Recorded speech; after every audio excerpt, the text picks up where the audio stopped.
जो लोग हैं उनके तालियां बजा सकते हैं।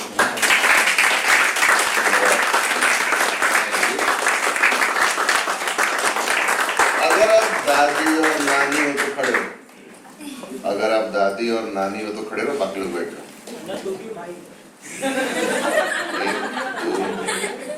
दादी नानी वाह रे वाह, उन्होंने बहुत अच्छा एक स्टेप आगे जाऊंगा, बड़ दादी हो या पढ़ना।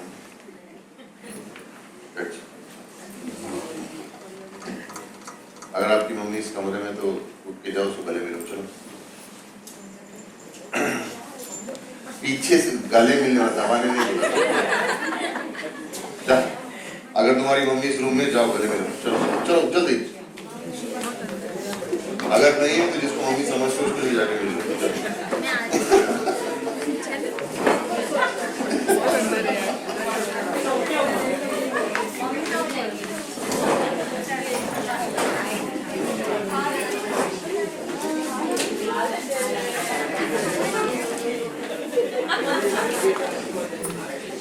दूसरा है कैप्चर कार्ड, बाबू बाबू सेकंड कैप्चर कार्ड है, नहीं आ रहा है।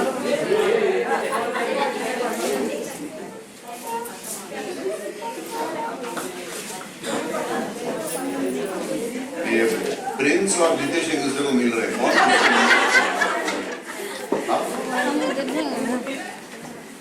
नितेश परजोर समर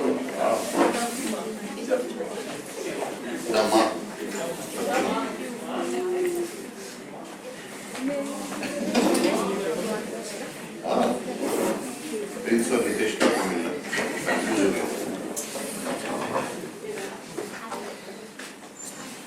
और शादी के 3 हफ्ते बाद विंसन जी, तुम लोग की शादी में तो अलग अलग क्यों बैठे?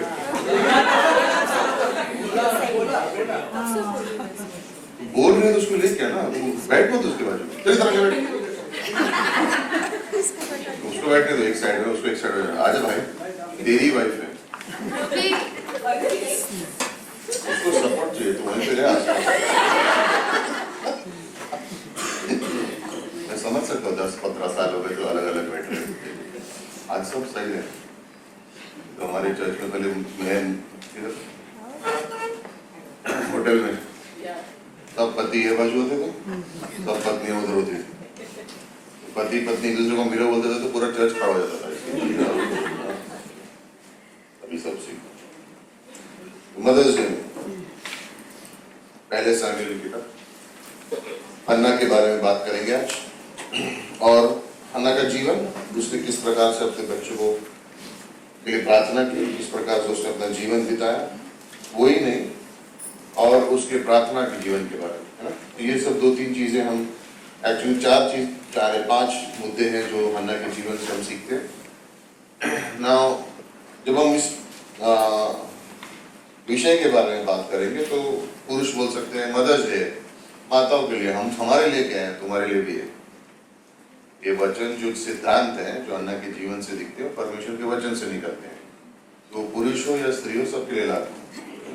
तो उसके बारे में उस तरह से हमको सोचना है। उसके बारे में क्यों जरूरी है आज मदर्स डे के बारे में बात करना, और हम लोग साल में एक ही बार बात नहीं करना चाहिए, ज्यादा करना चाहिए। क्यों? क्योंकि संसार में आज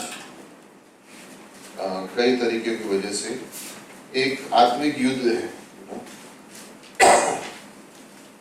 जहाँ पे मां बनना कोई या एक अच्छी बात तो नहीं बोलूंगा, लेकिन कुछ लोग सोचते हैं मां बनना कोई बड़ी बात नहीं भी रहेंगे तो भी चलेगा।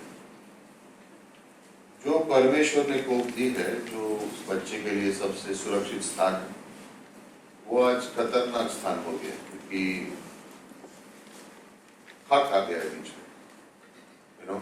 परमेश्वर ने जान दी बच्चे को, लेकिन इंसान बोलता है तुम जब मन करे पैदा होने से पहले कभी भी उसको मार सकते हो, गर्भपात कर सकते हो। ये हक परमेश्वर ने इंसान को नहीं दिया, ये इंसान ने खुद चुना है, और इसका जवाब उसको एक दिन परमेश्वर को देना पड़ेगा। क्योंकि जीवन देने का काम परमेश्वर का है, जीवन लेने का काम परमेश्वर का है, मनुष्य का नहीं है। तो आज इस प्रकार से संसार चल रहा है कि स्त्रियां बोल रही हैं कि नहीं, हम भी पुरुष जैसे हैं, हमें भी वैसे ही नजरों से देखो, हम भी जो चाहे हम करेंगे। लेकिन ये भूल रहे हैं कि उनको परमेश्वर ने किस चीज के लिए बनाया है, और ये इसलिए नहीं बनाया कि उनको नीचा बनाया, उनको उनके लिए खास बनाया। पुरुषों को गर्भ नहीं दिया कि वो बच्चे पैदा कर सकें, स्त्रियों को दिया। तो ये उसकी योजना है, और उसकी योजना में कोई गलती नहीं। जब हम सामुएल की किताब में पढ़ना शुरू करेंगे तो हम देखेंगे कि इजराइल के इतिहास में बहुत बुरा समय है। न्यायों की किताब के अंत में इस प्रकार से लिखा है, न्यायों 21-25 में, कि हर मनुष्य जो उसको ठीक लगता था वैसे जीता था, क्योंकि इजराइल में कोई राजा न था। लेकिन परमेश्वर यहाँ पे बदलाव लाने वाला था इस देश में, और वो सामुएल का यूज करने वाला था। लेकिन सामुएल की बात करने से पहले परमेश्वर ने उसकी मां हन्ना के बारे में बोलना ज्यादा उचित समझा। और जब इस स्त्री की कहानी को सुनते हो तो शुरुआत पूरी दर्द भरी है, सताव है उसके जीवन में, दर्द है, लेकिन वो परमेश्वर के पास आ रही है। तो उसको कहाँ जाना है पता है, परमेश्वर के पास आ रही है, लेकिन प्रार्थना में तो क्या करना है उसको भी पता है। दोनों चीजों से पता थी, किसके पास जाना है और क्या करना है। ये हर माँ के लिए, चाहे वो नहीं हो या पहले भी हो चुके हैं, सिखाता है कि किस प्रकार से अपने जीवन को और किस प्रकार से अपने परिवार को, किस प्रकार से अपने बच्चों को तैयार करते हैं, किसके पास जाना है और क्या करना है। दुख की बात है कि आज परमेश्वर के पास जाने के बदले सिखाया जा रहा है कि इंसान के पास जाओ, सिस्टम के पास जाओ। प्रार्थना के बदले सिखाया जा रहा है कि दूसरी और चीजों के पास जाओ। लेकिन परमेश्वर के सिखाए हुए सिद्धांत कभी बदलेंगे नहीं, जैसे थे वैसे हमेशा रहेंगे। पंक्ति नंबर 1 से लेकर 8 में देखेंगे तो उसमें इस प्रकार से लिखा है कि एफ्रेम की पहाड़ी देश के रेमोत नगर के निवासी एल्कना नामक एक पुरुष था। वे एप्रेमी था और सूप का पुत्र था, पर पोता था एलिया का पोता और योराम का पुत्र था।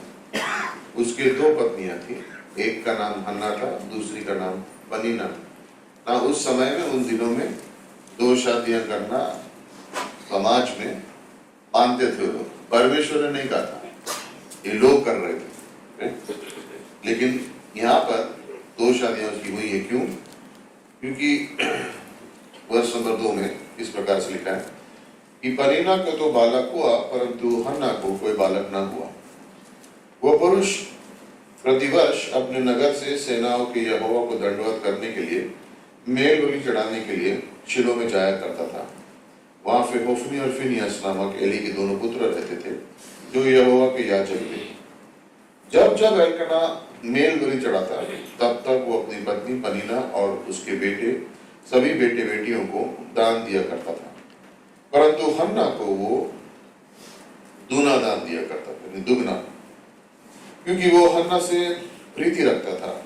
तो भी यहोवा ने उसकी कोख बंद कर रखी और परंतु उसी की सौत इस कारण से कि यहोवा ने उसकी कोख को बंद कर रखा है, उससे अत्यंत चिढ़ाकर उड़ाती रहती थी। माँ कहानी के अंदर हम देख रहे हैं कुछ लोग हैं, है ना, एल्कना है, एन्ना है, पैननिया है, ओफनी है, फिनियस है। और इनके जीवन को जब हम देख रहे हैं तो यहाँ पे कुछ प्रॉब्लम है कि यहाँ पर हन्ना की जो कोख है वो बंद है, उसको संतान नहीं हो रही। इसलिए शायद एल्कना ने दूसरा विवाह किया ताकि उनका वंश आगे बढ़ सके। लेकिन पनीया जो दूसरी उसकी पत्नी है, वो हन्ना के मजाक उड़ा रही। क्यों? क्योंकि उसको बच्चा हो गया, तो इसलिए अब जिसको नहीं हुआ हन्ना को, तो उसका वो मजाक उड़ा रही है, उसका ठट्टा कर रही है, उसे नीचा दिखाने की कोशिश कर रही है। कुछ चीजें होती है हमारे जीवन में जिसको हम इसमें ना फिक्स नहीं कर सकते, और ये हमेशा हमें याद रखना चाहिए कि हम दूसरों के जीवन में जो भी प्रॉब्लम है उसको हम लोग को बुलाया नहीं गया फिक्स करने के लिए, हमें बुलाया गया उनके लिए मदद करने के लिए, प्रार्थना करने के लिए, लेकिन जाकर उनके जीवन में फिक्स करने का काम हमारा नहीं, परमेश्वर का है। कई बार हम दूसरों की मदद करते हैं, हमें सहायता के लिए बुलाया जाता है, हम जाते हैं, हम मदद करते हैं, लेकिन हमारा भरोसा परमेश्वर पर है, क्योंकि इंसान दूसरे इंसान की प्रॉब्लम को संभालने से बेहतर परमेश्वर को संभाल सकता है। तो जब भी हम किसी की मदद करने जाते हैं, सामर्थ्य हाथ में ये होता है कि परमेश्वर की प्रार्थना करते हुए जाते हैं, क्योंकि वो ही है जो चंगाई दे सकता है, वो ही है जो प्रॉब्लम को ठीक कर सकता है। और यहाँ पे हमको दिखाया जा रहा है कि इतनी सारी तकलीफें हैं, लेकिन एल्कना जो है वो हर साल अपने परिवार को लेकर कहाँ जा रहा है? मेल बलि चढ़ा रहा है। इसका मतलब क्या है? उनकी आदत थी परमेश्वर के भवन में जाने की। ऐसा नहीं था कि प्रॉब्लम आ रही थी इसलिए जा रहे थे, हर वर्ष उसकी आदत थी, उनकी आदत थी परमेश्वर के भवन जाने की। अगर आज के दिन में हम कहें तो उनकी आदत थी कलीसिया में, ऐसे प्रॉब्लम है इसलिए कलीसिया नहीं जाएंगे, वो वैसे ही जाते थे, चाहे कुछ भी हो जाए, वो लोग कलीसिया के जाने वाले लोग थे। और जब भी कुछ होता था, जब भी वो जाते थे, वहां पे मेल बलि चढ़ाते थे। एल्कना अपनी पत्नियों को और उनके बेटे बेटियों को और हन्ना को जो भी होता था उसको संग बांटते थे। लेकिन हन्ना का प्रॉब्लम क्या था? वर्ष चार चौथी पंक्ति, जब एल्कना मेल बलि चढ़ाता, ये हमने पढ़ा वर्ष नंबर 5 में देखते, परंतु हन्ना को वह दुना दान दिया करता, क्योंकि वो हन्ना से प्रीति रखता था, तो भी यहोवा ने उसकी कोख बंद कर रखी थी। वर्ष नंबर 6, परंतु उसकी शौत इसी कारण कि यहोवा ने उसकी कोख बंद कर रखी थी, उससे अनंत चिढ़ाकर उड़ाती रहती थी। वह तो प्रतिवर्ष ऐसे ही करता था, और जब हन्ना यहोवा के भवन को जाती थी, तब पेनिन्निया उसको चिढ़ाती थी, इसलिए वो रोती और खाना न खाती थी। इसलिए उसके पति एल्कना ने उससे कहा, हे हन्ना, तू क्यों रोती है और खाना क्यों नहीं खा रही, और तेरा मन क्यों उदास है?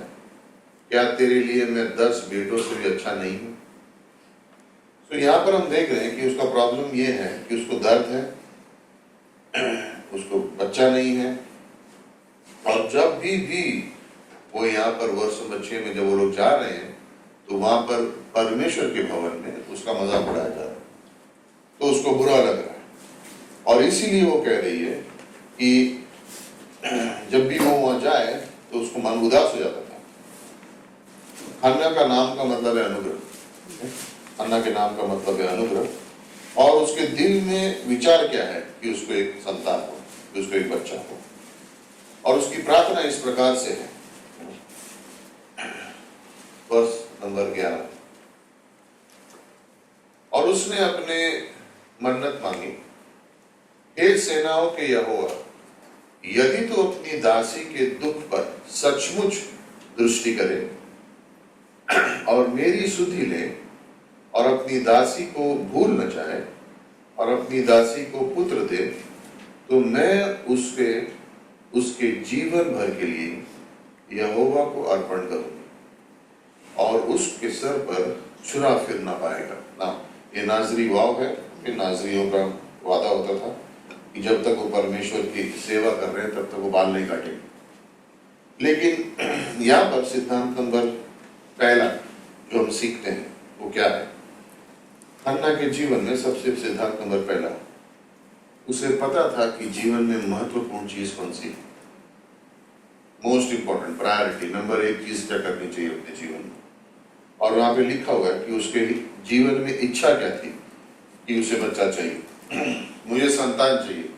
लेकिन करेगी क्या उसको लेके? पहले मैं परमेश्वर को, उसके जीवन में लोग सोचेंगे कि मैं जब एक्चुअली इसको पढ़ रहा था, बहुत पहले भी पढ़ चुका था, तो मैं इसके बारे में सोच रहा था कि उसके पास बेटा नहीं है, बच्चा नहीं है, लेकिन वो मांग रही है, लेकिन वो कह रही है मैं दूं, मुझे दे, लेकिन पहले मैं तुझे दे दूंगी। तो फिर मांग क्यों रही है? अगर देना ही है तो फिर मांगा क्यों? और जब मैं ये सोच रहा था तो मैंने कहा शायद ये इच्छा उसके मन में है और परमेश्वर ने शायद उसके जीवन में दी होगी। लेकिन ये सोचने मन में आया कि क्यों नहीं, यही तो एक्चुअली रियल चीज है। अगर परमेश्वर मेरे जीवन में और मेरे परिवार में मुझे संतान दे रहा है तो सबसे पहला हक किसका है?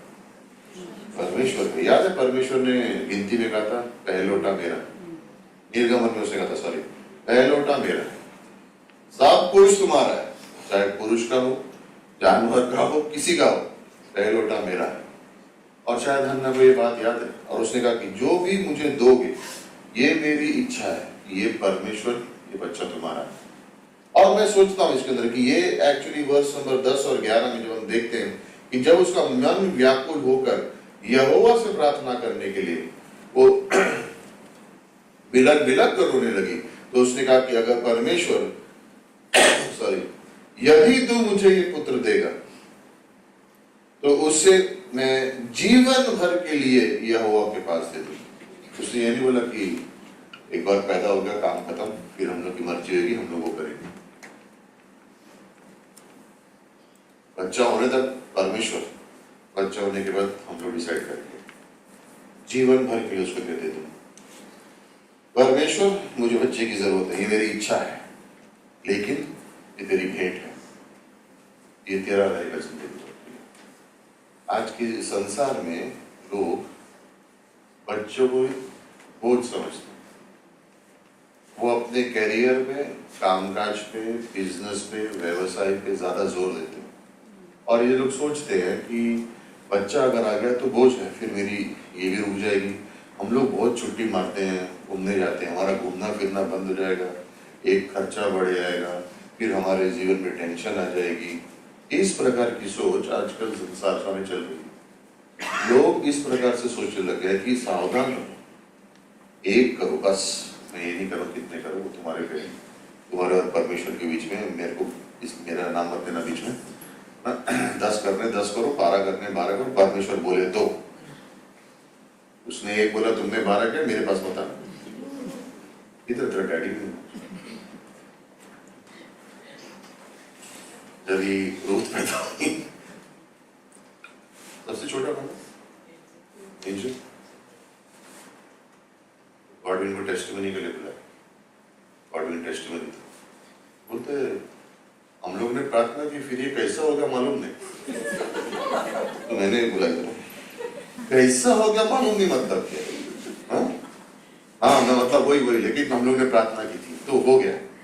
एक्चुअली इनकी मम्मी को डॉक्टर ने बोला था कि कभी नहीं होगा, राइट? जब ये पैदा हुई थी तो जो ट्यूब होती है वो उसके गले में, करेक्ट? और प्रेयर कर रहे थे, उन्होंने नहीं होगा, फिर 3 हो, और उसमें से एक जोएल है। नो, बच्चे बोझ नहीं है, आशीष है। भजन संहिता 127 वर्ष नंबर 3 और भजन संहिता 128 वर्ष नंबर 3 और 4 पढ़ेंगे। भजन संहिता 127 वर्ष नंबर 3। देख लड़के यहोवा के लिए दिया हुआ, हेलो, देख लड़के यहोवा के दिए हुए, वो लड़के नहीं है, बच्चे दोनों होना चाहिए। गर्भ का फल उसकी ओर से प्रतिफल है ना। भजन संहिता 128 वर्ष नंबर 3 और 4 को देखते हैं। नेक्स्ट भजन संहिता 128 वर्ष नंबर 3 और 4। तेरे घर के भीतर तेरी स्त्री फलवंत दाखलता सी होगी, तेरी मेज के चारों ओर तेरे बालक जलपाई के पौधे से होंगे। नेक्स्ट वर्ष, सुन जो पुरुष यहोवा का भय मानता है वो ऐसे ही आशीष पाएगा। परमेश्वर कह रहा है मैं संभालूंगा तेरे बच्चों को, मैं संभालूंगा तेरे परिवार को, अगर तेरा ध्यान मेरी ओर है, क्योंकि ये मेरे बच्चे हैं। अब आप ये सोचो कि अगर आपके बच्चे हैं तो ये आपके बच्चे नहीं है, आपको दिए गए हैं परमेश्वर की ओर से संभालने के लिए, तो उनको उस तरह से संभालना है। ये मुझे, मेरे जीवन में है मेरे बच्चे, लेकिन मुझे दिए परमेश्वर ने, और वो मुझ हम पर भरोसा कर रहा है कि हम उसकी देखभाल करेंगे। लेकिन दिया किसने? परमेश्वर ने, तो उनको संभालना, जीवन उसने दिया हुआ है। और यहाँ पे हन्ना का वही कहने का मकसद है, और ये हमारे जीवन की बात भी है कि जब परमेश्वर ने जो भी चीज हमने मांगी है, जो भी चीज हम परमेश्वर से कह रहे हैं बच्चों के बारे में, पहली बात है कि वो परमेश्वर के हैं। और इससे जब हन्ना प्रार्थना करती है वो सिंपल कह रही है, मुझे बच्चा चाहिए लेकिन जिंदगी भर के लिए तेरा है। मैं उसको, मुझे चाहिए लेकिन जिंदगी भर के लिए तेरा है। और यही हम भी सोच रहे हैं और यही हम भी कह रहे हैं कि ये हमें बोझ नहीं है, ये हमारे लिए आशीष है कि ये इसका खर्चा कैसे करेंगे, उसको संभालेंगे कैसे, परमेश्वर संभालेगा। देने वाला वो है, संभालने वाला भी वो है। लेकिन जब तक हमारा ध्यान परमेश्वर पर लगा रहेगा और हम कहेंगे ये तेरी ओर से है और ये बच्चा तेरा है और उसको हम संभाल रहे हैं, तो परमेश्वर सारी चीजों का बंदोबस्त भी करेगा, सारी चीजों का बंदोबस्त भी करेगा ना। हो सकता है कभी कभी किसी वजह से मेडिकली किसी स्त्री को संतान नहीं हो सकती, हो सकता है, उसमें निराश होने की जरूरत नहीं। आज तरीके बहुत सारे, वो ले लो।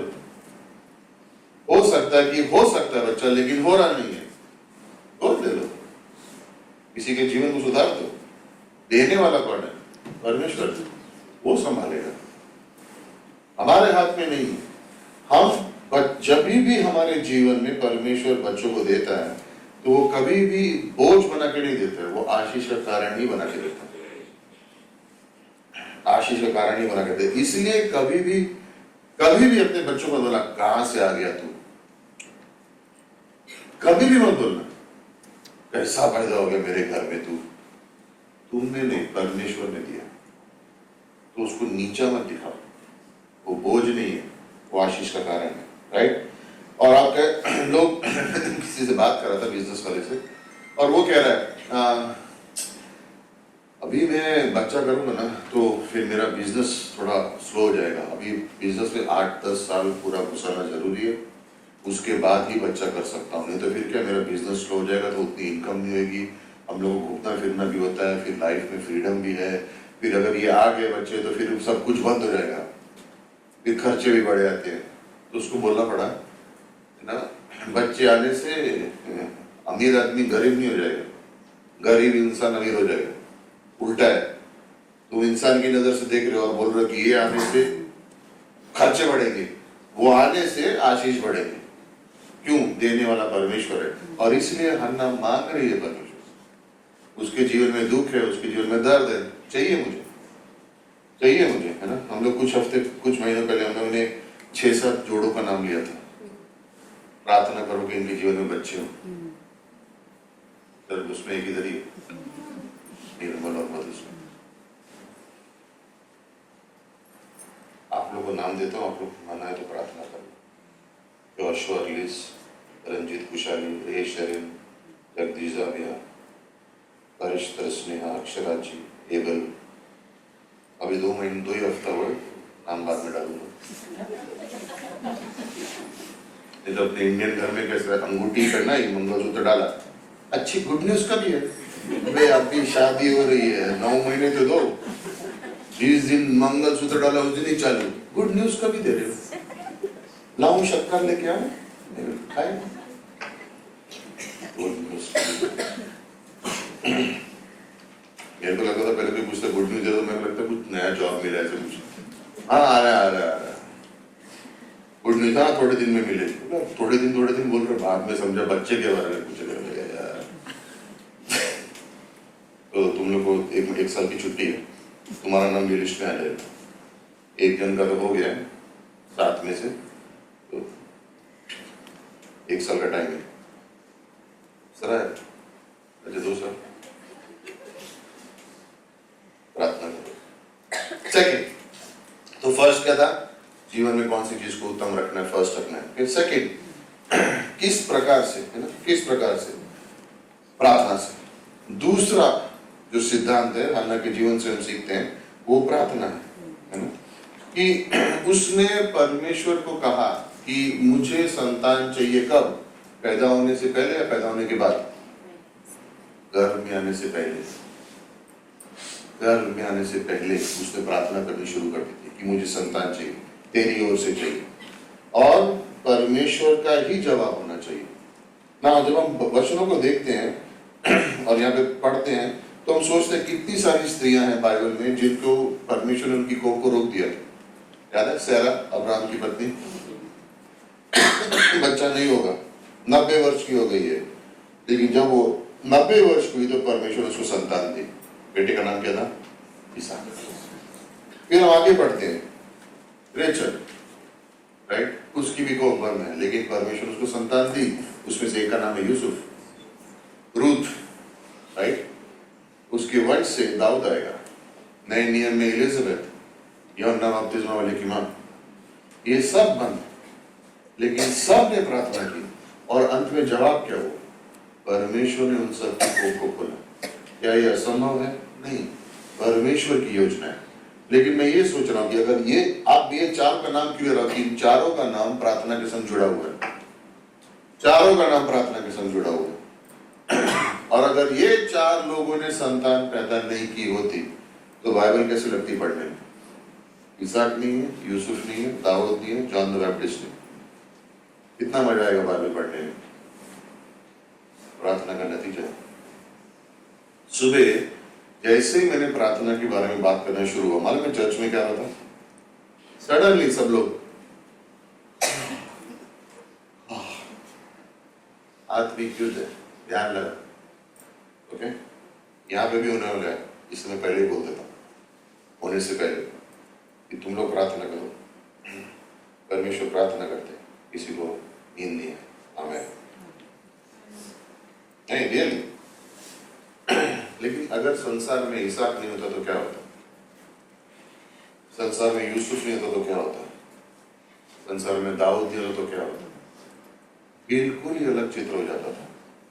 लेकिन इन सारे किताबों में, इन सारे नामों के पीछे क्या है? प्रार्थना है ना? कई बार हम लोग बोलते हैं परमेश्वर कैंसर के लिए प्रार्थना है, परमेश्वर चंगाई के लिए प्रार्थना है, परमेश्वर इस बीमारी के लिए प्रार्थना है। लेकिन क्या हम ये कह रहे हैं कि हमें संतान देने से पहले उसके लिए प्रार्थना, क्या मेरे बच्चों के लिए प्रार्थना? ये जवाब आप दे सकते हो कि नहीं दे सकते हो? हाँ, ये परमेश्वर की योजना है। पर यहाँ पे बाइबल में बहुत साफ रूप से लिखा है कि परमेश्वर हन्ना के जीवन में कार्य कर रहा था। क्यों? क्योंकि परमेश्वर से मांग रही थी, परमेश्वर पर भरोसा कर रही थी, वो परमेश्वर के सामने शर्मा रही नहीं थी, वो हर चीज के लिए परमेश्वर के पास जाने के लिए वो पीछे नहीं हट रही थी। उसको लिखा, 2 बार लिखा है कि परमेश्वर ने उसकी कोख को बंद कर दिया था, लेकिन उसने विश्वास करना बंद नहीं किया, क्योंकि वो वचनों को जानती है, वो पहचानती है कि मुझसे पहले भी हमारे पूर्वजों के अंदर भी बहुत सारे लोगों के कोख बंद थे, लेकिन जब उन्होंने प्रार्थना की तो परमेश्वर उनकी कोख को खोला। तो मैं भी विश्वास करके प्रार्थना करूं। तो दूसरी चीज हम उसके जीवन में देख रहे हैं कि प्रार्थना की हमें संतावना पाने के लिए, जीत पाने के लिए, कोई भी एरिया में जीवन के प्रार्थना करने आना चाहिए। प्रार्थना करना का मतलब ये नहीं कि हम न्यूज दें, उसके जीवन में ये हो रहा था, उसके जीवन में वो हो रहा था, इसके परमेश्वर नहीं। प्रार्थना करने का मतलब ये नहीं कि हम प्रचार करना शुरू कर दें। प्रार्थना करने का मतलब ये नहीं है कि मैं बाइबल के वर्स बोलना शुरू करूं। प्रार्थना करने का मतलब ये नहीं है कि मैं सबको सुनाऊं मेरे जीवन में क्या प्रॉब्लम चल रही है। प्रार्थना करने का मतलब है मैं परमेश्वर से बात कर रहा हूँ, भरोसा कर रहा हूँ कि जिस चीज के लिए मैं मांग रहा हूँ उसका वो जवाब देगा। क्या वो परमेश्वर की इच्छा के साथ लगा हुआ है या नहीं? अगर हन्ना कह रही है कि मेरी कोख बंद है, परमेश्वर मेरी कोख खोल, तो क्या ये परमेश्वर के वचन के अनुसार है? क्या ये परमेश्वर की इच्छा है? परमेश्वर ने क्या कहा था? मेरे आशीष है, संतान परमेश्वर की ओर से है। और इसलिए परमेश्वर को यहाँ पे देखो कि वर्ष नंबर 9 और 10 में कि जब वो रो रही है, लाइक वर्ड देखो यहाँ पे 10 में क्या लिखा है, 10वीं पंक्ति में, वह मन में व्याकुल होकर यहोवा से प्रार्थना करने और बिलक बिलक के रोने लगी। बिलक बिलक मतलब उसके मन में कोई ऐसा ये जैसे होता है ना, डर नहीं है। कई बार हम लोग प्रार्थना में नाटक करते हुए जाते हैं, ठीक हूँ। तो मैंने एक व्यक्ति को सुबह बता रहा था, एक व्यक्ति को हमने ट्रैक किया था और पूरा गॉस्पेल शेयर करने का, उसको बोला प्रार्थना करना चाहे, उसने बोला नहीं, मैं घर जाऊंगा, पहले नहाऊंगा, फिर मैं उद्धार की प्रार्थना करूँ। तो मैंने बोला तुझे पता भी है कि तू घर पहुंच पाएगा कि नहीं? गारंटी क्या है? और ये कौन सी गारंटी है कि मैं नहाने के बाद, और मजाक नहीं कर रहा था, सीरियस था वो कह रहा था नहीं, ये पवित्र चीज है, मैं नहा के ही कर सकता हूँ, मुझे नहाना पड़ेगा। मैंने कितना भी नहा ले, वो साबुन से तेरा विवेक साफ नहीं होने वाला, सिर्फ तेरा शरीर साफ होगा, बाहर अंदर से साफ नहीं होगा। अंदर से साफ करने तो यीशु मसीह की जरूरत है। तो इसको देर मत कर, ये मत सोच मैं घर जाऊंगा फिर नहाऊंगा फिर करूंगा, कितना टाइम लगेगा ना हमें पता नहीं। देर मत करना उसको। कई बार हम लोग प्रार्थना की ओर जब आते हैं परमेश्वर के पास, तो हम लोग ये सोचते हैं मुझे रोना नहीं चाहिए, मैं बिंदास, मैं मेरे पास सब लिखा हुआ है, मैं सब नहीं, जैसे हो वैसे हो। यहाँ पे वो बिलक बिलक के रो रही है, कहाँ पर? मंदिर में, खुले में, अपने कमरे में अकेली नहीं है वो, उसके मन में बोझ है, वो बोझ हल्का करना जानती है प्रार्थना से। प्रार्थना जैसे मैं कह रहा हूँ, मैं सुबह चर्च में भी बोल रहा था कि हम बाइबल कॉलेज में करने में, सुसमाचार बांटने में हमारा लेवल ऊंचा है, प्रार्थना में हमारा लेवल बहुत नीचा है। हम लोग ने अभी भी कलीसिया होने के नाते प्रार्थना का सामर्थ्य को समझा नहीं। हम लोग एक बार हफ्ते में मिलते हैं, प्रार्थना करते हैं और हम लोग को लगता है हमने बहुत कुछ कर लिया। कुछ नहीं,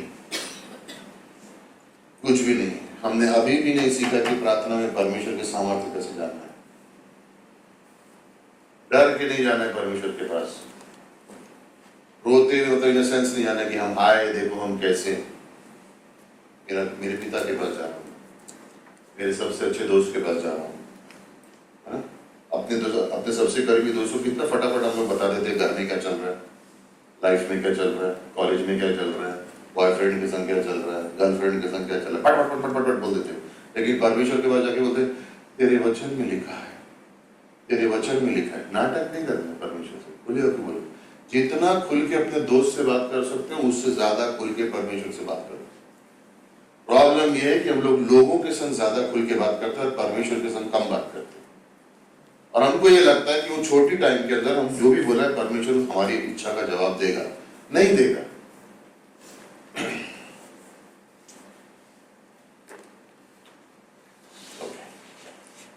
जेम्स की किताब, एक वर्ष याद आ रहा है।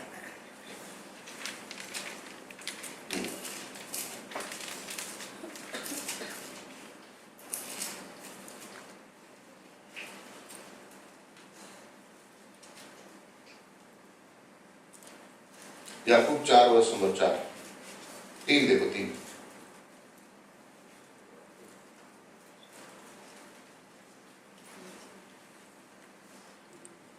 ओ 2 देखो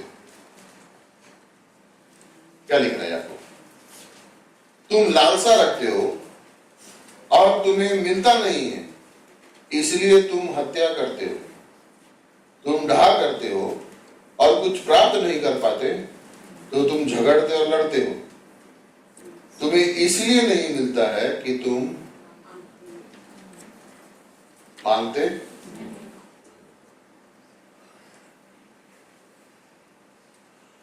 वर्ष नंबर 3, तुम मांगते हो और पाते नहीं हो, इसलिए कि बुरी इच्छा से मांगते हो, ताकि अपने भोग विलास में क्या करो। स्ट्रॉन्ग है। अब मेन वर्ष अब आ रहा है, वर्ष नंबर 4। हे व्यभिचारियों, क्या तुम नहीं जानते हो कि संसार से मित्रता करना परमेश्वर से बैर करना है? अंत जो कोई संसार से मित्र होना चाहता है वो अपने आप को परमेश्वर का बैरी बनाता है। प्रार्थना से इसका रिलेशन क्या है? तुमने कुछ मांगा सांसारिक, तुम्हारे फायदे के लिए, ओके, सांसारिक है, परमेश्वर देगा। वर्ष नंबर 4 में का लिखा, संसार से मित्रता करना परमेश्वर से, वो वर्ड बैर मतलब उसका मीनिंग क्या है? दुश्मनी। तो तुम अगर संसार से दोस्ती रखते हो तो तुम परमेश्वर के दुश्मन बने, करेक्ट। अब जो कोई संसार से मित्र होना चाहता है वो अपने आप को परमेश्वर का बैरी बनाता है ना। आपने कुछ प्रार्थना की और मांगा जिससे आप और थोड़े सांसारिक हो जाओ, तो परमेश्वर उस जवाब देगा उसे।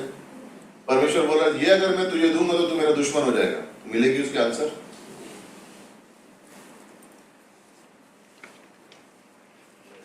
अगली बार जब प्रार्थना करोगे तो ये याद रखना कि जो मैं प्रार्थना कर रहा हूं उससे मैं परमेश्वर के करीब आ रहा हूं या मैं अपने लालसाओं पे उड़ाने के चक्कर में।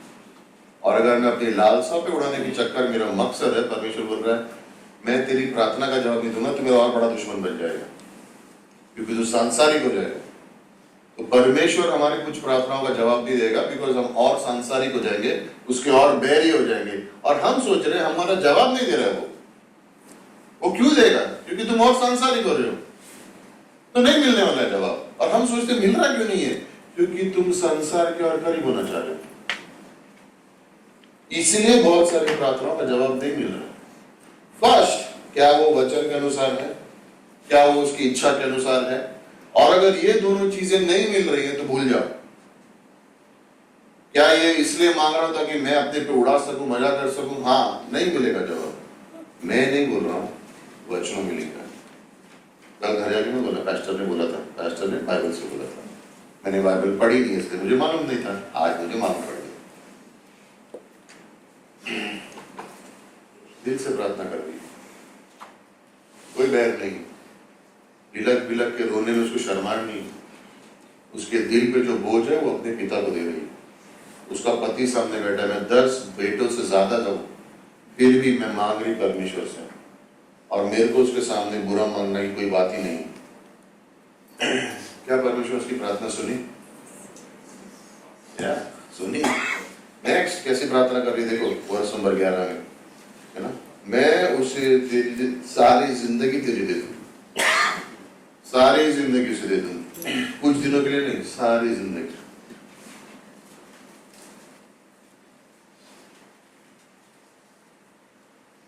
वर्ष नंबर 12, जब यहोवा के सामने ऐसी प्रार्थना कर रही थी, तब एली के मुंह की ओर, उसकी मुंह की ओर ताक रहा था।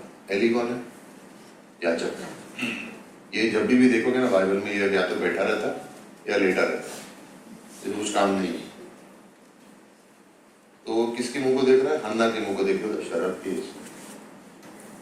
उसको इतना भी नहीं पता आत्मिक रूप से, याजक होने के बावजूद कि वो प्रार्थना कर रही, और हन्ना उसको जवाब दे रही है।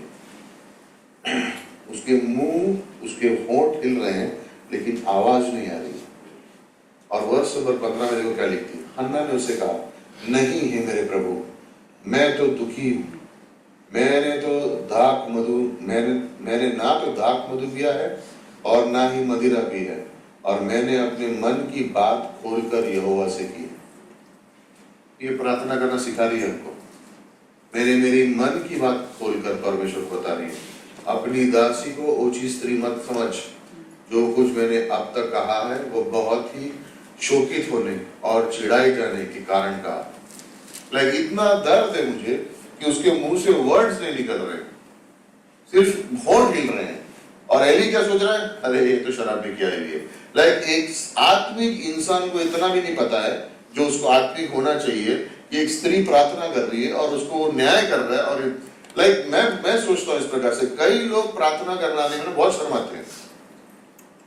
नहीं, मैं नहीं बोलूंगा। क्यों? क्योंकि उनको लगता है मैंने प्रार्थना करना शुरू किया तो कोई मेरे बारे में बोलेगा, ये ऐसे कर रहा है, ये वैसे कर रहा है। तो तुम प्रार्थना नहीं कर रहे हो, तुम दिखावा कर रहे हो। बहुत से लोग प्रेयर टाइम को नहीं आएंगे, या प्रेयर करने के टाइम पे उनको प्रेयर करने बोलो, एकदम जैसे डरे हुए की तरह प्रार्थना करेंगे, और घर से बाहर निकलो, जोर जोर से आवाजें निकलनी शुरू होती है। क्यों? ध्यान मेरी ओर है, लोग मेरे बारे में क्या बोलेंगे, लोग मेरे बारे में क्या सोचेंगे, तो मैं प्रार्थना उस प्रकार से करूंगा। मैं अपने घर में बैठ के करता हूं, मैं जब कोई नहीं होता तब मैं बैठ के करता हूं। सीखना है, सीखना है। अभी तक नहीं सीखे।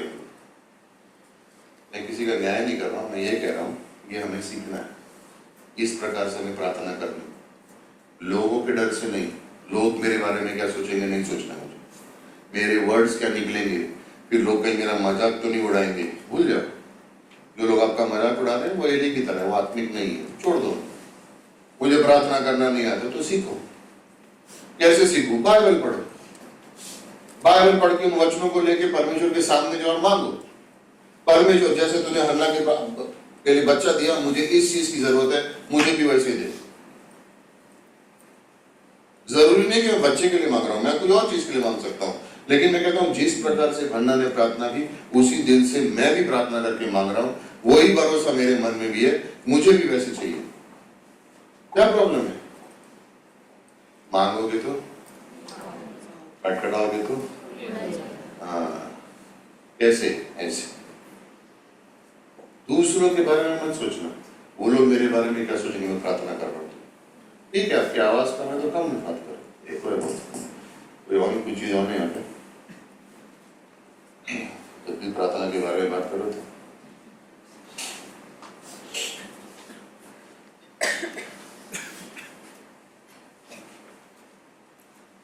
दिल से प्रार्थना करना, मजबूती से प्रार्थना करना, निडर होकर प्रार्थना करना, परमेश्वर के हृदय को जानना प्रार्थना करने में बहुत जरूरी है।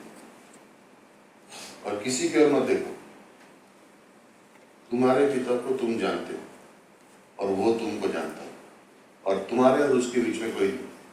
वैसे उससे मांगो, वैसे उससे मांगो निडर होके, तो फिर देखो जीवन अगर बदलता है कि नहीं बदलता है। मैं प्रार्थना कर रहा हूं लेकिन कुछ हो रहा नहीं, बिकॉज तुम नहीं कर रहा है प्रार्थना, बिकॉज तुझे नहीं समझ रहा प्रार्थना कैसे करनी, तू सिर्फ अपने बारे में सोच रहा है, इसलिए नहीं मिल रहा है कुछ भी। वर्ष नंबर 17-18 में देखो कितनी नम्र हो जाती है वो।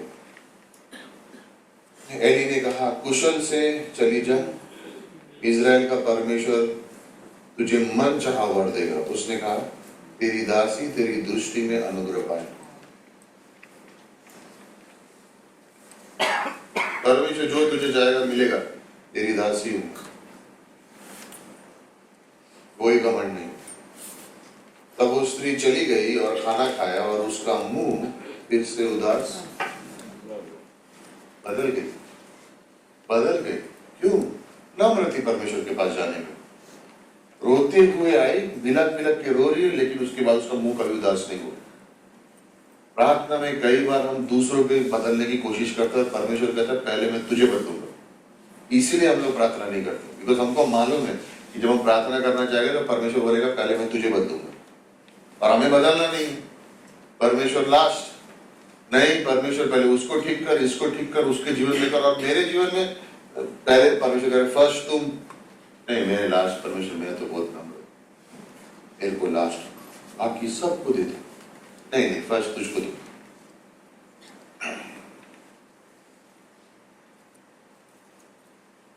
मैं तेरी दासी हूं। क्या चाहिए उसको? परमेश्वर का अनुग्रह चाहिए, अनुग्रह चाहिए। उसको मालूम है वो किसी चीज के लायक नहीं, लेकिन परमेश्वर का अनुग्रह नहीं। लाइक क्या मैं परमेश्वर के अनुग्रह को मांगता हूं अपने जीवन में? याद रखो, बिना अनुग्रह के हम कुछ भी नहीं, है ना? ये वर्ष नंबर चैप्टर नंबर 2 वर्ष नंबर 8 को पढ़ा, 10 शमूएल के। वो कंगाल को धूली में से उठाता है और दरिद्रों को बुरे में से निकाल खड़ा करता है, ताकि उनको अधिपतियों के संग बिठाए और महामुक्त सिंहासन के अधिकारी बनाए, क्योंकि पृथ्वी के खंभे यहोवा के हैं और उसने उन पर जगत को धरा है। कंगाल को कहां से उठाया? राख से हम लोग को निकाला और कहां बिठाया? अपने पुत्र के साथ। ये उसका अनुग्रह है। और क्या अनुग्रह उसने किसको दिया? हम सबको दिया। और उसके अनुग्रह से वो क्या कह रहे हैं? मांगो तो तुम्हें मिले, खोजोगे तो पाओ, निडर हो के आओ, नम्र हो के आओ। किसके पास आ रहे हो? तुम्हारे पिता के पास आ रहे हो।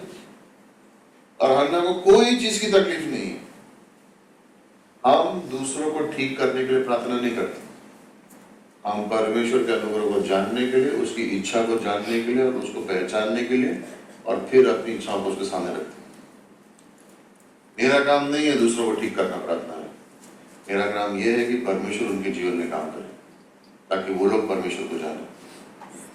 समझो, ये एक्चुअली उसकी लाइन बहुत बारीक है। कई बार हम अनुग्रह मांगते उनको हम ठीक करने की कोशिश करने लग जाते हैं। ये हमारा काम नहीं है। यहाँ पे हन्ना ये नहीं कह रही है पेनिनिया को ठीक करो, मेरे पति को ठीक करो, इसके दोनों बच्चों को ठीक करो, इन लोगों का मुंह बंद करो। नहीं बोला उसने, एक वर्ड भी नहीं बोला उसने उसके बारे में। दुख कौन दे रहा है? पेनिनिया। तो उसके बारे में एक चीज बोलती है, कुछ भी नहीं बोल रही है। वो बोल रही वो जहाँ पे है वहां सही है, लेकिन मैं तेरी दासी हूं। बदली। अब उसका मुंह कभी निराश नहीं हुआ, बट अनंत अब खुश है, और यही मकसद है प्रार्थना का। जवाब देने से पहले कई बार परमेश्वर उस मकसद में हमें बदल देते। हम दुखी होते हुए आएंगे, खुश होते हुए बाहर जाएंगे। हम निराश होकर आएंगे, खुश होते हुए बाहर जाएंगे। राइट? सोनू इंसान इतनी तकलीफें आएंगी, लेकिन शादी में मजा आएगा। उन्होंने पानी पूरे रखा, अच्छा किया। प्रार्थना में सिर्फ समय बिताओगे परमेश्वर के साथ ना, तो भी बदल जाओगे, चाहे कुछ मिले या नहीं मिले। अगर प्रार्थना में समय बिताना भी शुरू कर दिया, अपने आप जीवन बदलना शुरू हो जाएगा, क्योंकि उसकी उपस्थिति में अनुग्रह है, उसकी उपस्थिति में दया है, उसकी उपस्थिति में प्रेम है। वो बदल देगा तुमको, भले कुछ मिले ना मिले, तुम्हारा जीवन 100% बदलेगा, क्योंकि उसकी उपस्थिति में बैठे। कैसे फर्क नहीं पड़ेगा, कैसे फर्क नहीं पड़ेगा। तो दो चीजें हो गई। तीसरा, पहला क्या था? सही चीज को सही जगह पर। दूसरा, प्रार्थना। तीसरा, मकसद। उसके जीवन में मकसद है, उसकी प्रार्थना में मकसद है। और क्या मकसद है? जो संतान तू देगा, उसके सर पे छुरा नहीं लगेगा, बाल नहीं कटेंगे। नाजरी लोग होते थे, इनके छठे अध्याय वर्ष नंबर 5 में, कि जब वो लोग वो वादा करते थे परमेश्वर के साथ, तो वो वादे में होता था कि ना वो मरी हुई चीज को छुएंगे, ना वो शराब को छुएंगे, ना किसी और किस्म से सटेंगे, लेकिन वो बाल नहीं काटेंगे। उसका मतलब क्या है? ये पूरी ओर से उनका जीवन परमेश्वर है। याद है प्रेरितों में पौलुस ने भी वो वादा रखा था कुछ समय के लिए। तो ये लोग कुछ समय के लिए रखते थे, कुछ समय के लिए छोड़ते थे। पुराने नियम में किसने नाजरी वादा रखा था, याद है?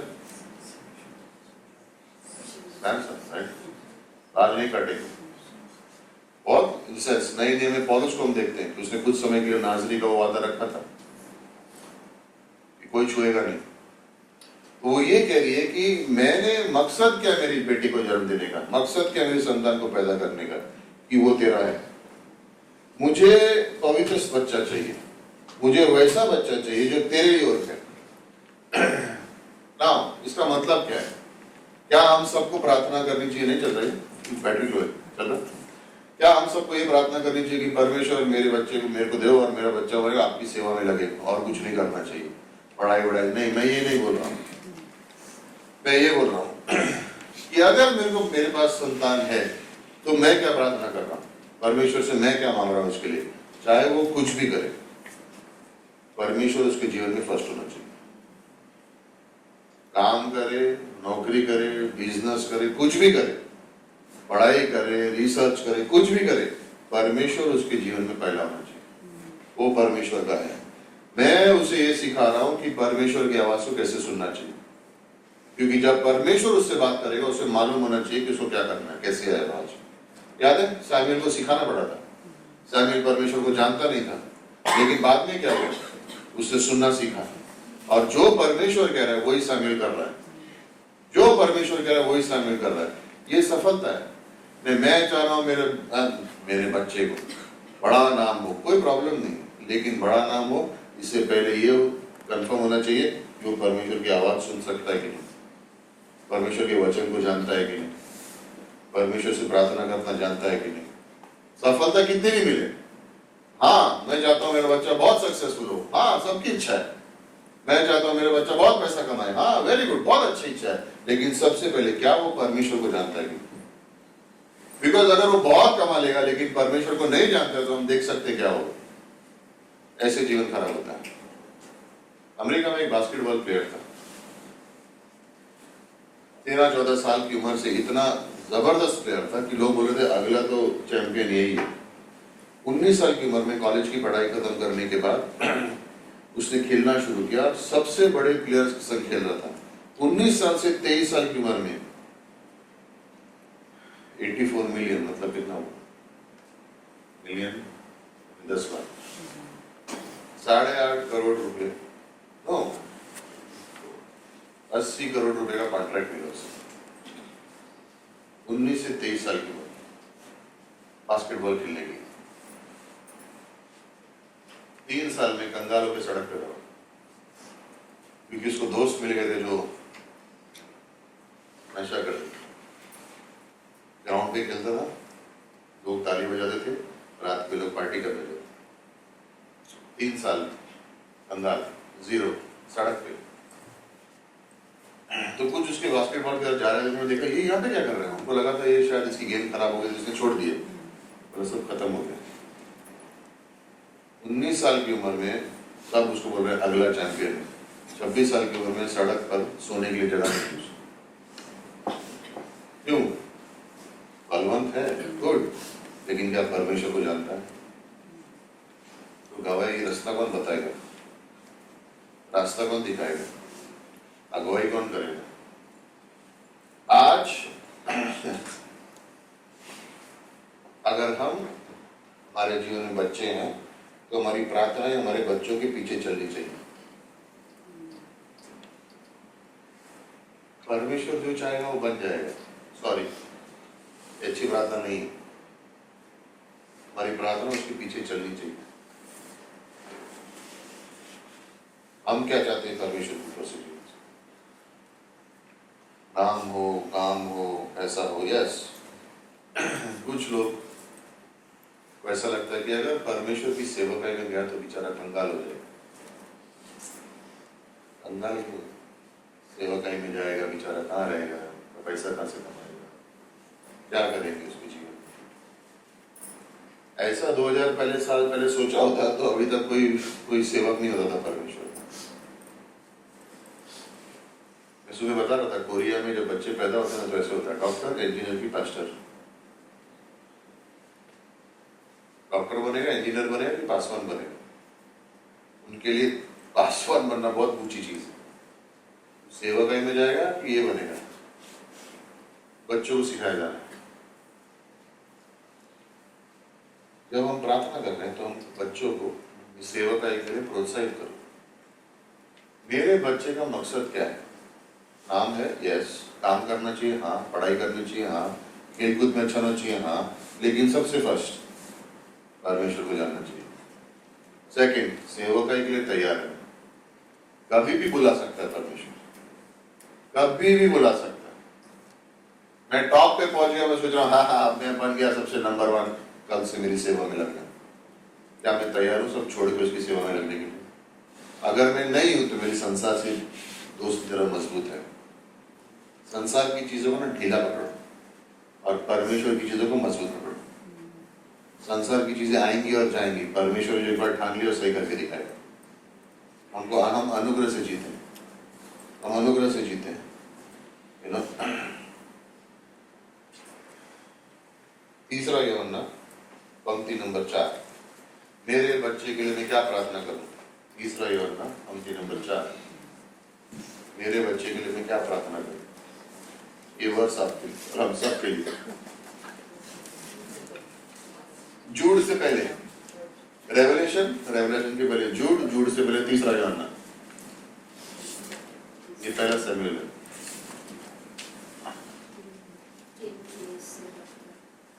मुझे इससे बढ़कर और कोई आनंद नहीं कि मैं सुनूं कि मेरे लड़के पाले क्या चलते हैं, किस पर चलते हैं, यानी परमेश्वर को जानते हैं। इससे बड़ी कोई खुशखबरी नहीं होगी कि मेरे बच्चे परमेश्वर के साथ चलना सीखते हैं, उसके पीछे चलना सीखते हैं। तो क्या मुझे ये प्रार्थना करनी चाहिए कि उनको बस धन हो, नाम हो? हाँ, होगा, लेकिन ये सबसे बड़ी प्रार्थना है कि वो सत्य को जानते हैं। बाकी सब आएगा भी जाएगा भी, लेकिन ये जिंदगी भर के लिए रहेगा। कौन सी प्रार्थना मुझे करनी चाहिए? एफिशियंस का 3, एफिशियंस तीसरा किसी ने एवरेज लगाया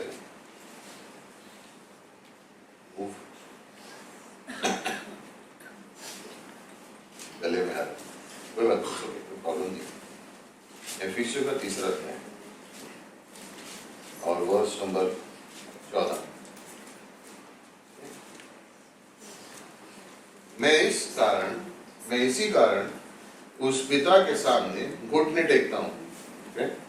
मैं इसी कारण उस पिता के सामने घुटने टेकता हूं जिससे स्वर्ग और पृथ्वी पर हर एक घराने का नाम रखा जाता है, राइट, कि वह अपनी महिमा के धन के अनुसार, वहां पे वर्ड क्या है, तुम्हें, ना वो वर्ड तुम्हें निकालना और अपने बच्चे का नाम डालना होगा। मैं इंग्लिश, यस, हिंदी में भी लिखा है मैंने सबके नाम, और अगर मैंने नाम किसी का मिस किया तो सॉरी। यानी कैसे लिखा है, वर्स नंबर 13-14 में, जिससे स्वर्ग और पृथ्वी पर हर एक घराने के नाम रखा जाता है कि वो अपनी महिमा के धन के अनुसार क्या करे, तुम्हें कौन, शगुन, सोहम, राहत, आशा, सोया, इंद्री, विवेक, लक्षम, नचिकेत, रुद्र, ईशान, रोजा, अनुग्रह, माधव, तुषार, आर्य, इयान, रूथ, जोएल, एंजल, और एक जोएल, रूबी, जसी, जेम्स, प्रभु, अनिका, लीजा, इमैनुअल, अर्पणा, गौरव, प्रज्वल, अंजलि, शाजिया, सविता, रशीदा, शहना, समीर, रॉय, पुष्पा, बिली, प्रिंस, सुमित, समृद्धि, कृतिका, शैली, सुमन, दर्शन,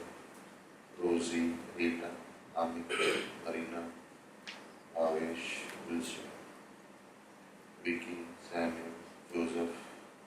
सर्विस आपके बच्चों का नाम बोले, करिश, सुना है?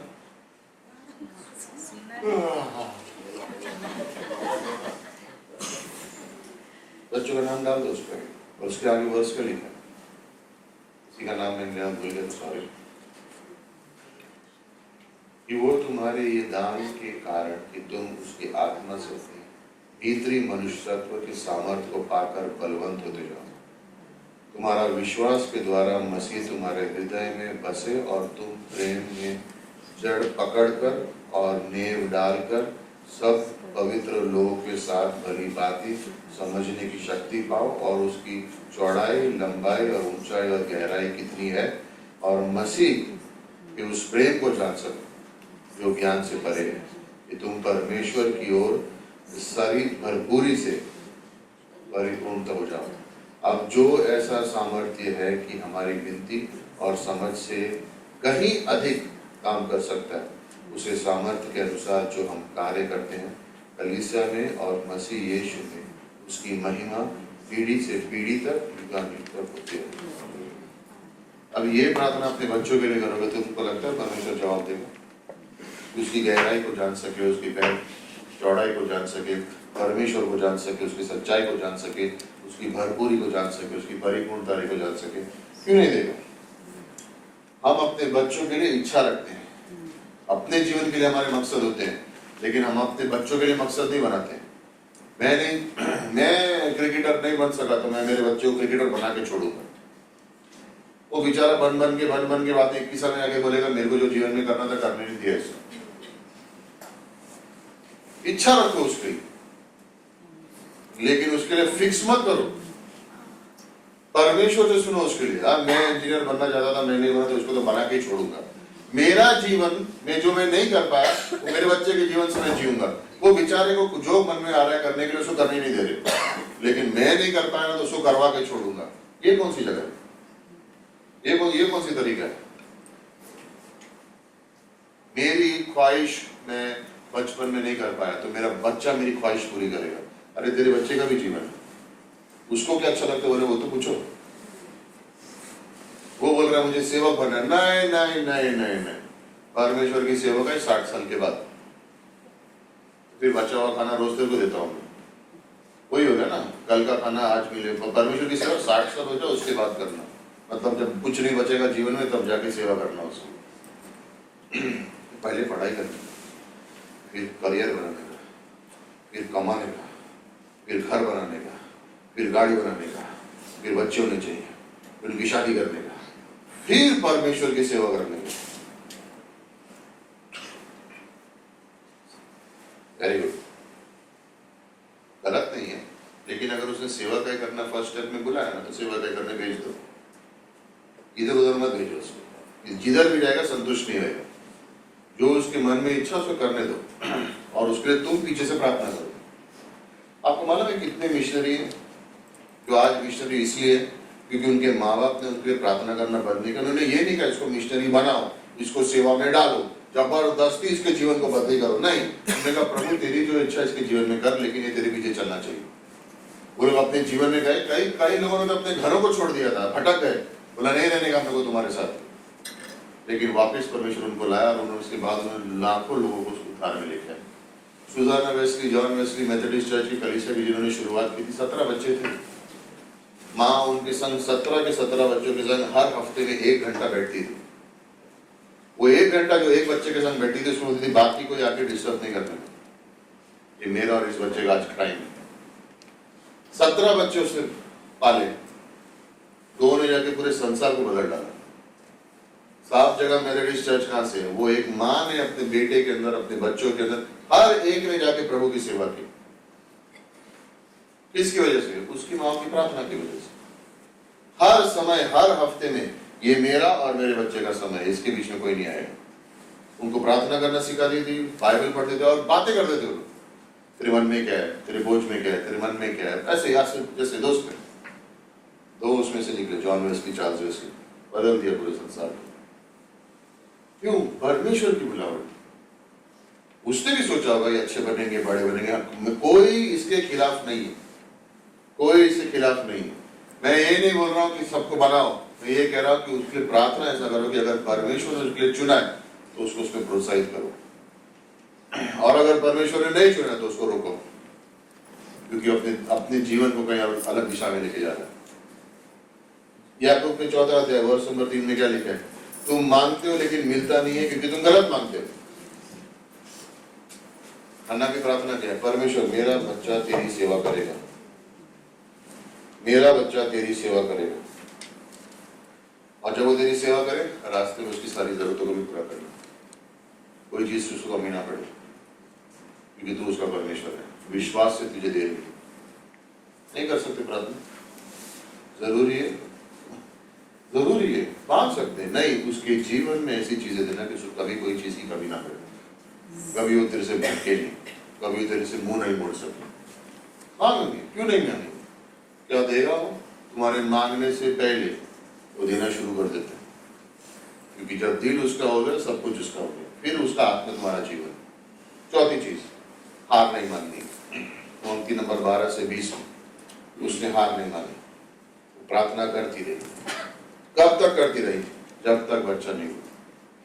कितना भी कठिन समय आया, कितना भी दूर, परमेश्वर कितना बड़ा है हमें पता नहीं, क्या क्या कर सकता हमें पता नहीं, कहां तक उसके हाथ पहुंच सकते हमें पता नहीं। हमें अंदाजा है लेकिन हम मालूम नहीं, हमें बहुत कुछ कर सकता है। उसको सीमित मत रखो, सिर्फ इतना कर सकता है, सिर्फ ये नहीं कर सकता, सब कुछ कर सकता है। इंतजार करना सीखना, हार नहीं माननी। यशायाह 40 वर्ष नंबर 31, भजन संहिता 37 वर्ष नंबर 7 और भजन संहिता 27 वर्ष नंबर 14। यशायाह 40 वर्ष नंबर 31, भजन संहिता 37 7, भजन संहिता 27 वर्ष नंबर 14।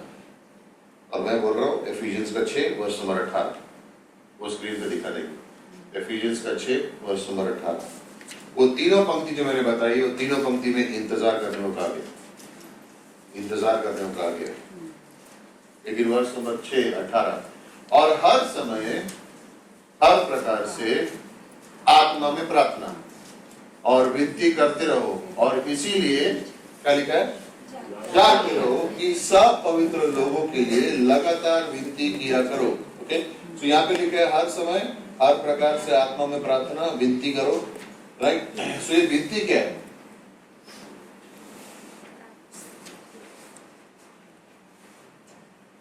छोटी छोटी चीजें जीवन की, छोटी छोटी चीजें। पौलुस यहाँ पे प्रार्थना में क्या सिखा रहा है? छोटी चीज भी जीवन में पहले परमेश्वर को देना सीखा। ना प्रॉब्लम क्या है? बिकॉज हमारे अंदर पापी स्वभाव है, हमको क्या लगता है परमेश्वर बहुत बिजी होएगा, इतना इतना बड़ा कार्य संसार चला रहे हो, तो मैं मेरी छोटी छोटी चीजें क्यों दूं उसको? तुम अगर दिन भर की जरूरत है उसको नहीं दे सकते हो, तो तुम हफ्ते की भी नहीं दोगे। हफ्ते की जरूरतें नहीं दोगे तो महीने की भी नहीं दोगे, महीने की नहीं दोगे तो साल की भी नहीं दोगे, साल की नहीं दोगे तो जिंदगी की भी नहीं दोगे। छोटी छोटी चीजें उसके पास लाके उससे विनती करके मांगने को सीखो। ये तो मैं खुद कर सकता हूँ, मालूम है, लेकिन अगर उसने वो सांस रोक दी तो क्या कर लोगे? खुद भी नहीं कर पाओगे। तो ये मानते हुए कि सांस उसने दी है, हाथ पैर वो चला रहा है हमारे, इसलिए छोटी छोटी चीजों के लिए भी मांगो। टेक इट फॉर ग्रांटेड बोलते हैं ना इंग्लिश में, हिंदी में क्या बोलेंगे? Take it for granted. वो नहीं टीचर है, हाँ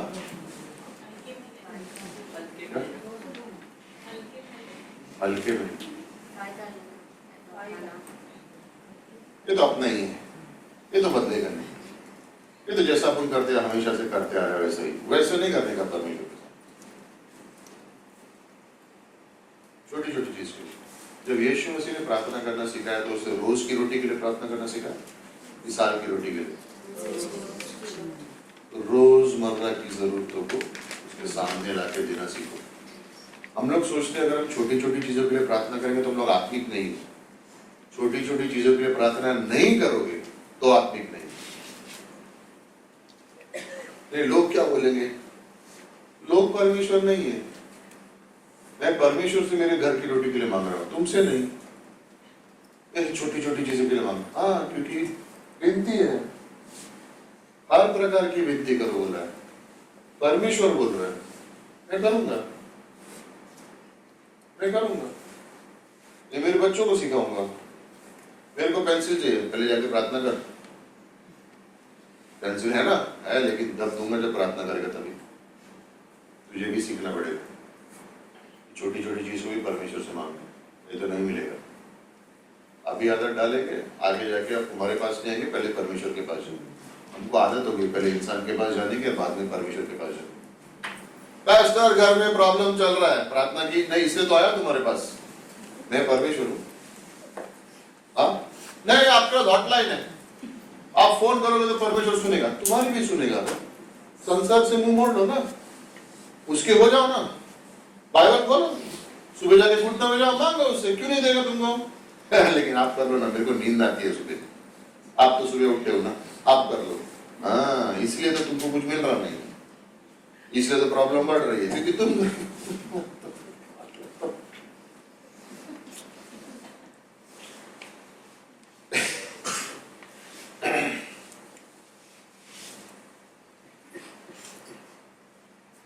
सैमुएल का मतलब क्या है? परमेश्वर से मांगा है, उसने उसका नाम रख दिया, परमेश्वर से मांगा है। ये मेरा बेटा, इसका नाम क्या है? परमेश्वर से मांगा है। गवाह बनेगा। मूसा और दाऊद के बीच में सैमुएल है। एक बच्चे ने पूरे इतिहास को बदल दिया, पूरे देश के इतिहास को बदल दिया उसने, एक बच्चे। क्यों? परमेश्वर से मांगा है, परमेश्वर को दिया है। जो परमेश्वर करेगा वही ये करेगा, खत्म हो गई बात। कहीं आगे लिखा है पेनहयाह के बच्चों ने क्या किया? लिखा है किधर? इधर भी नहीं है। पेनहयाह का आगे जाके क्या हुआ लिखा है किधर? हन्ना के जीवन में क्या हुआ लिखा है? एक मांगा, परमेश्वर ने 5 और दे दी। इसको बोलते हैं अनुग्रह। मांगा कितना, मिले कितने, हो गया काम। पेनहयाह के बारे में कुछ नहीं लिखा। और चिढ़ाओ और मजाक उड़ाओ, खड़े रहो। परमेश्वर को मालूम है उसको अपना काम कैसे करना है। किसी के कुड़कुड़ाने से और किसी के कुछ बोलने से फर्क नहीं पड़ना चाहिए तुमको। अभी हम लोग छोटे बच्चे नहीं हैं, छोटे बच्चे ऊपर है संडे स्कूल, लेकिन हम लोग कई बार छोटे बच्चों की तरह करता हूँ, उसने मुझे ऐसा बोला, तो तुम अगले हफ्ते से तुमको ऊपर भेजेंगे। हाँ सीरियसली, अगले हफ्ते कोई आया मेरे पास, उसने मुझे ऐसा बोला और मेरे बारे में बोला, अगले संडे से ऊपर क्लास, इधर नहीं बैठने का, उधर बैठने का। अभी जो राष्ट्र पीटर ने सब लोग को बोला था ना, जिन लोग के ऑफरिंग करते सबको बुलाया था साइड में। तुमको मालूम है तुम्हारा दूसरा असाइनमेंट है, सबको एक एक हफ्ता संडे स्कूल करना पड़ रहा है, याद रखना। तो हंसो मत, तुम्हारा नंबर आ रहा है। अभी तक मजा आ रही है। ऐसे हम लोगों ने प्रार्थना की तो ये आंसर है। तब लड़की लोग खुश हो गया, कभी तो आराम मिलेगा। ओ टाइम खत्म हो रहा है, ओके रेडी, लास्ट। जो उसने मांगा, अच्छा फर्स्ट पहला क्या था, पहली चीज पहली रखी उसने, दूसरा पॉइंट क्या था, प्रार्थना की, तीसरा क्या था, मकसद था जीवन में, चौथा हार नहीं मानी, पांचवा बनी रही। ओके वर्ष नंबर 21 देखो, एफिशिएंस पहला सामेल 1 वर्ष नंबर 21। फिर एल्कना अपने पूरे घराने समेत यहोवा के सामने प्रतिवर्ष की मेल बलि चढ़ाने के लिए और अपनी मन्नत पूरी करने के लिए गया। Next verse. परंतु हन्ना अपने पति से यह कहकर घर में रह गई कि जब बालक का दूध छूट जाएगा तब मैं उसको लेके आऊंगी कि वो यहोवा को मुंह दिखाए और वहां सदा बना रहे। उसने ये नहीं बोला बच्चा आया ये ले लो, ले जाओ उसको मंदिर में जाके छोड़ दो। उसने क्या बोला, जब तक वो दूध पी रहा है तब तक वो मेरी जिम्मेदारी, मैं उसको संभालूंगा। एक बार वो सीख गया फिर उसको परमेश्वर के हाथ में दे दूंगा, फिर वो उसका हमेशा के लिए। लेकिन जब तक वो उम्र का नहीं होगा तब तक मैं संभालूंगी उसको। जिम्मेदारी किसकी है? कई बार लोग बच्चों को कलीसिया में लेकर आते, पूरे हफ्ते में संसार की तरह जीते और संडे को 1 घंटे के लिए संडे स्कूल भेजते हैं। अरे बदलता नहीं है, चर्च में बदलता नहीं है। देखो ना, चर्च में आने के बाद भी बाकी 7 दिन क्या कर रहे थे घर में? जरूरी है। अन्ना अपने पति को बोल रही है मैं नहीं लेके आऊंगी मेरे बेटे को। क्यों? अभी तक वो बालक है, जब तक वो दूध पीना नहीं छोड़ेगा, उम्र का नहीं होएगा, तब तक वो मेरी जिम्मेदारी है। एक बार वो समझना सीख जाएगा तो मैं भेज दूंगी, जब तक वो नहीं सीखेगा तब तक मैं संभालूंगी उसको। नहीं, मैं चर्च में हफ्ते में 1 बार लाऊंगी या लाऊंगा, छोड़ देंगे उसको, जो मन में करने दो, बाद में घर ले जाएंगे, फिर बोलेंगे अबे बदलता नहीं। लेकिन चर्च में रखा था ना 1 दिन के लिए, 1 घंटे को चर्च में रखोगे और सोचोगे कि उसका जीवन बदलेगा, नहीं होने वाला। ओके, जादू नहीं चालू है। वो तुम्हारे जीवन को पहले देखेंगे। मैं लेके आई, चर्च से ले गई, अगले मंडे को मैंने फोन पे बैठी, डर गई, फिर हम लोग घूमने को गए, फिर हम लोग पार्टी में गए, फिर हम लोग खेलने को गए, फिर हम लोग पिक्चर देखने को गए, फिर हम लोग ये करने गए, फिर संडे में लेके आई उसको वापस, फिर वापस में घूमने को गई, फिर मैं इधर गया, मैं फिर काम पे गया, फिर मैं 10 दिन तक उसको पूछा कि तू कैसा है, फिर मैं संडे को चर्च में लेके आ गया। बदलता नहीं है, कैसे बदलेगा? घर में बात नहीं कर रहा हूं, बदलेगा कैसे? लाया ना, लेकिन चर्च तो लाया ना। तो चर्च तुम्हारे घर में भी है, तुम्हारा जीवन उसी को तो देख रहा है, इससे तो बदल रहा नहीं। लेकिन धंधा भी तो जरूरी है, काम भी तो जरूरी है, दोस्त भी तो जरूरी है, सिगरेट भी तो जरूरी है, दारू भी जरूरी है, घूमना भी जरूरी है। हाँ, तो बच्चों को भी मालूम पड़ रहा है वो सब, इसलिए उसको लग रहा है परमेश्वर भी जरूरी नहीं है। मेरे माँ बाप को जरूरी नहीं है तो फिर मेरे को जरूरी कैसे होगा? लेकिन भेजती हूँ ना मैं उसको बाइबल कॉलेज, हफ्ते में 1 बार 2 घंटा। बहुत मेहरबानी, थैंक यू। परमेश्वर बोलो धन्यवाद, तुम्हारे इतने बिजी स्केड्यूल में तुमको टाइम मिला तुम्हारे बच्चे को मेरे पास लाने के लिए, बहुत बड़ा बात है। मेरी जिम्मेदारी है, जब तक वो दूध पी रहा है मैं संभालूंगी। दिया किसने? परमेश्वर ने। मांगा किसने? मैंने। जब तक उसको समझ नहीं आएगी मैं समझाऊंगी उसको, उसके बाद भेजूंगी। याद रखो, जब वो मंदिर में गया और उसको परमेश्वर ने आवाज दी, उसको पता नहीं चल रहा है कौन बुला रहा है, लेकिन उसको आवाज आ रही है सामुएल कौन बुला रहा है।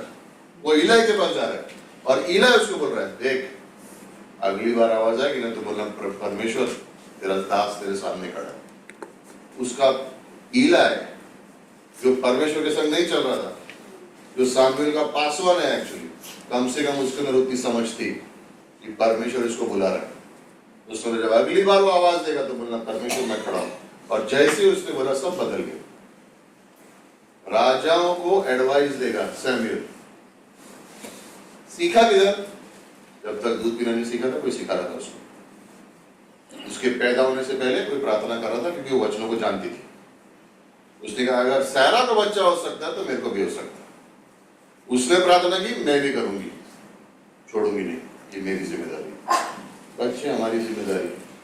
दूसरा तिमोथी 1:5 में जब पौलुस तिमोथी से बात करता है वो कह रहा है मैं तेरी दादी को जानता था, उसका नाम लॉइस था, उसने तेरी माँ यूनिस को सिखाया और यूनिस ने तुझे सिखाया, इसलिए आज तू यीशु से प्रेम करता है, क्योंकि तेरी दादी यीशु से प्रेम करती थी।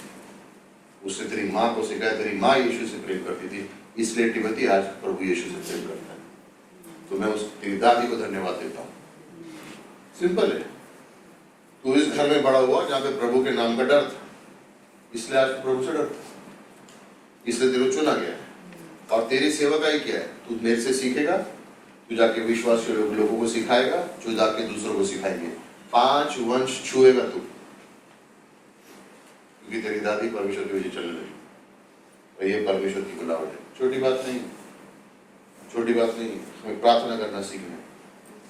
लेकिन मैं तो खाली हाउसवाइफ हूँ। अरे हाउसवाइफ है तो क्या हो? मैंने सुबह कलीसिया में बताया, ये सर्वे अमेरिका में किया गया कोविड के बाद 19,000 स्त्रियों का, माओं का, जो घर में रहती है। इनमें से सिर्फ 5,500 जो नौकरी भी करती थी और घर में भी रहती थी। आजकल क्या करते हो तुम? मैं घर संभालती हूँ। शर्माने की क्या बात है? नहीं, सब लोग काम कर रहे हैं ना, मैं तो नहीं करती। तो बुलाया किसने? बोला किसने नहीं करने के लिए? परमेश्वर ने बोला तो चुप रहो। नहीं नहीं, अच्छा नहीं लगता। अच्छा, ये अमेरिका में सर्वे हुआ है, जो स्त्रियां घर से काम कर रही हैं और जो घर में है, तो उनका हिसाब लगाया गया कोविड से पहले। अगर जो एक माँ जो घर में काम कर रही है तो क्या क्या अलग अलग काम करती हो, ओके? तो उन लोगों ने हिसाब लगाया कि अगर उसको पोजीशन दी जाए और जैसे इस नौकरी में पेमेंट मिलती है, बोनस मिलता है, ओवर टाइम मिलता है, अगर उसको दिया जाए तो कोविड के बाद लोगों ने हिसाब लगाया, उन्होंने बोला कि ये काम करती है वो। CFO यानी पूरी कंपनी का पैसा संभालती है, ये माँ घर में कर रही है, उसको ये टाइटल दिए गए। पूरी कंपनी को चलाती है, चीफ ऑपरेटिंग ऑफिसर, हाउसकीपर है, लॉन्ड्री संभालती है, गाड़ी चलाती है, स्कूल का वैन ड्राइवर है, टीचर भी है, मीटिंग भी संभालती है, किचन भी संभालती है, खेल कूद भी संभालती है, नर्स भी है, हिसाब भी रखती है, शारीरिक देखभाल भी करती है, न्यूट्रिशन की डायरेक्टर भी है, फास्ट फूड भी बनाती है, लोन भी देती है, वेटर का काम भी करती है, झगड़े संभालने का काम भी करती है, घर का इंटीरियर डिजाइनर भी है, फंड रेजिंग भी करती है। तो 20 अलग अलग नौकरियां करती है। तो अगर उसका हिसाब लगाया जाए तो महीने का उसका 13 लाख रुपए होता है पगार। कितना काम क्या कर रही है? गृहिणी हूँ, घर में रहती हूँ, बच्चे की देखभाल करती हूँ। तो उन्होंने हिसाब लगाया, ये अलग अलग काम करती है।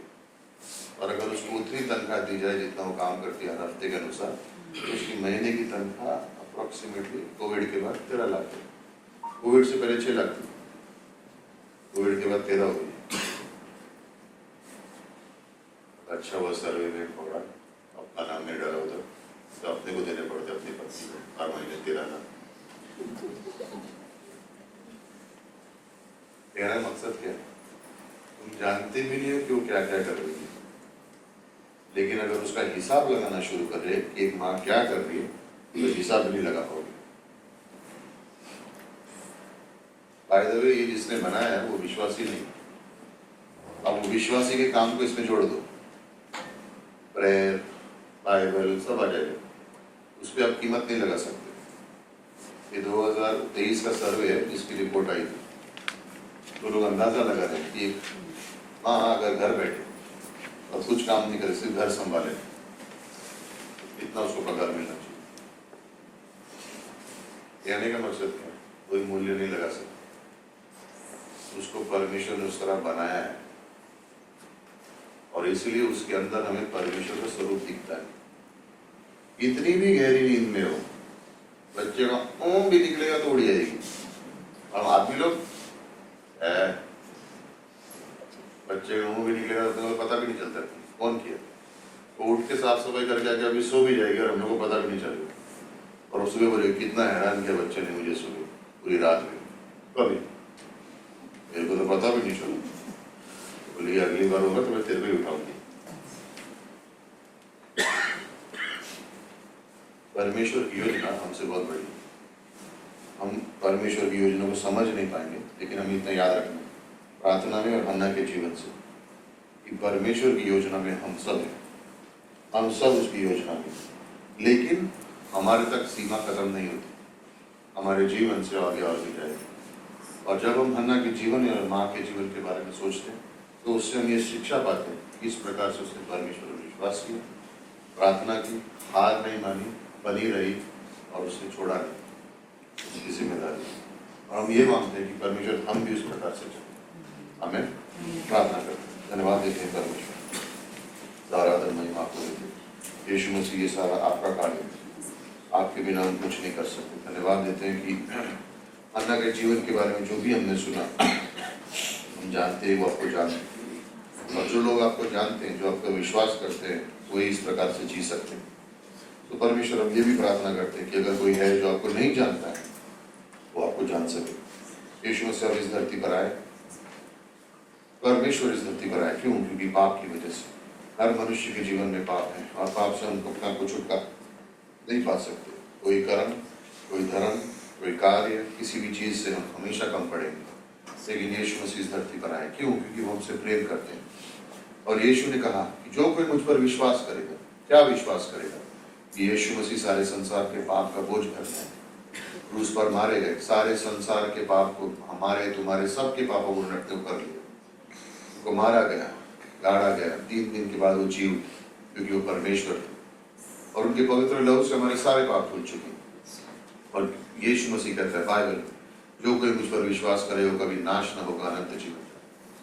अगर हम स्वर्ग जाना चाहते हैं, परमेश्वर को जानना चाहते हैं, पापों की क्षमा चाहते हैं, तो हमें सिर्फ एक छोटी सी प्रार्थना करनी करें, हे यीशु मसीह। और अगर आप ये प्रार्थना कभी जीवन में नहीं की है लेकिन आज आप करना चाहते हो, परमेश्वर की अगुवाई है, तो आप अपने दिल में ये प्रार्थना कर सकते हो, अपने दिल में ये मांग सकते हो, कह सकते हो, हे यीशु मसीह, मैं पापी, मैं विश्वास करता हूँ कि आप इस धरती पर आए, क्रूस पर मेरे पापों के लिए आपने जान दी, आपके पवित्र लहू से मेरे सारे पाप धुल गए।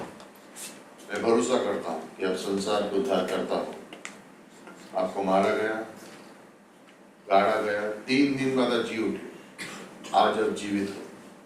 मेरी आवाज को सुनना परमेश्वर, अपने बच्चे की आवाज को सुनना।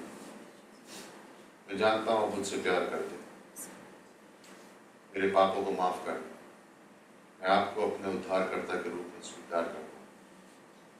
मेरे जीवन में आना, मुझे नया जीवन दे, मुझे स्वर्ग ले जाओ, यीशु मसीह के नाम से। परमेश्वर ये भी प्रार्थना करते हैं कि जिस प्रकार से हमने हन्ना के जीवन से सीखा कि हम ये जाने और सीखें कि परमेश्वर परम प्रधान है, सारी बातों को जानता है। और हम ये भी सीखें और ये भी जानें कि आप हमसे कितना प्रेम करते हो और आप इंतजार करते हो कि हम आपके पास आए, भरोसे से, अनुग्रह से, नम्र होके और आपको जान सके। धन्यवाद, आपने हमारे जीवन में प्रार्थना जैसा औजार दिया है परमेश्वर, जिसको जब हम इस्तेमाल कर सकें, हम आपके और भी करीब आ सकते हैं, आपको जान सकते हैं। और धन्यवाद देते हैं परमेश्वर, सारी बातें जो हमने सीखी, हम प्रार्थना करते हैं कि आप इन बातों को परमेश्वर हमारे जीवन में लागू करने की सामर्थ्य है। सारा आदर महिमा देते हुए परमेश्वर यीशु मसीह के नाम से आमीन।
संयम करीत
कभी नहीं, कभी नहीं, कभी